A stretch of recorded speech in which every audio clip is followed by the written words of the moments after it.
उत्तर प्रदेश की योगी सरकार पत्थरबाजों के खिलाफ लगातार एक्शन लेती है और अब देखिए तस्वीरें भी इसके सामने आती है। पथराव करने वालों का पोस्टर लगाती है और फिर पथराव से हुए नुकसान की भरपाई भी पत्थरबाजों से ही करवाती है। और अब वाराणसी में 24 घंटे पहले हुए पथराव के बाद योगी फोर्स ने यहां एक्शन शुरू कर दिया है।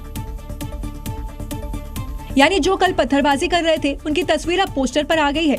जगह जगह पोस्टर लगाकर लगातार पत्थरबाजों की जानकारी देने की अपील की जा रही है। यानी अब इन पत्थर फेंकने वालों की डेंटिंग पेंटिंग में ज्यादा वक्त नहीं बचा है।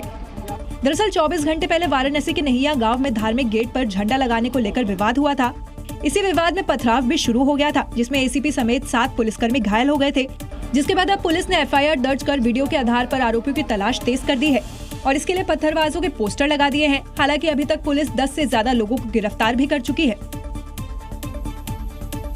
और रुक करेंगे अगली खबर का। दिल्ली के चितरंजन पार्क में उस वक्त जमकर बवाल मच गया जब यहां एक ही परिवार के 3 लोगों पर चाकू से ताबड़तोड़ हमले कर दिए गए। इस हमले में बाप बेटे की मौके पर ही मौत हो गई, जबकि उनके रिश्तेदार की हालत इस वक्त गंभीर बनी हुई है। लेकिन हमलावर कोई और नहीं, पड़ोस में ही रहने वाला असद है। असद इसी अपार्टमेंट के 4थे फ्लोर पर रहता था। असद और राकेश सूद दोनों प्रॉपर्टी का काम करते थे, अलग अलग जगहों पर प्रॉपर्टी का काम करते थे। पैसों के लेन देन का दोनों के बीच पिछले काफी समय से दुश्मनी चल रहा और उसका बदला लेने के लिए असद ने पहले राकेश सूद और उसके बाद उसके बेटे पर ताबड़तोड़ चाकू से वार कर दिया।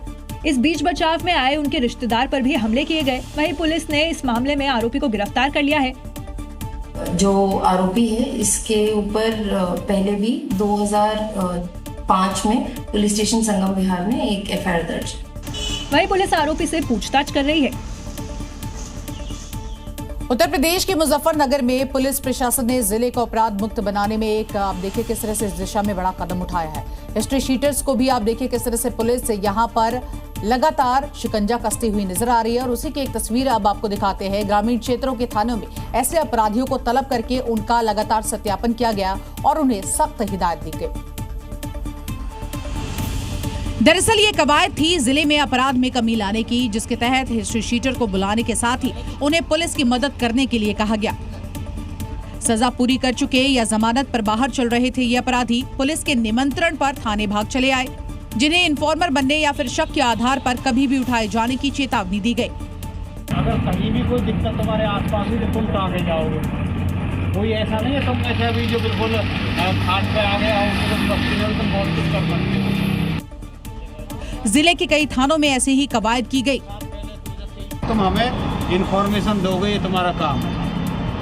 पता तो हम लगा लेंगे, तुम ना दोगे तब भी लगा लेंगे। पुलिस के मुताबिक ये केवल एक औपचारिक सत्यापन नहीं है, बल्कि अपराधियों की गतिविधियों पर फील्ड इंटेलिजेंस आधारित निगरानी का हिस्सा है। राजस्थान के जयपुर में गर्भवती महिला से छेड़खानी का एक मामला सामने आया है और अब 6 दिन के बाद भजन सरकार की पुलिस ने चौधे का योगी फोर्स वाली स्टाइल में ही इलाज कर दिया है। जो आरोपी 6 दिन पहले तक सही सलामत अपने पैरों से भाग गया था, वो अब लंगड़ा कर चलता हुआ नजर आया। क्योंकि जयपुर पुलिस ने आरोपी की डेंटिंग पेंटिंग कर दी है। वीडियो में देखिए आरोपी एक पैर से चल रहा है, एक हाथ पर प्लास्टर चढ़ा हुआ है और अब चेहरे पर खौफ दिख रहा है, क्योंकि उसे समझ आ गया है कि उसने अपराध करके गलती कर दी है।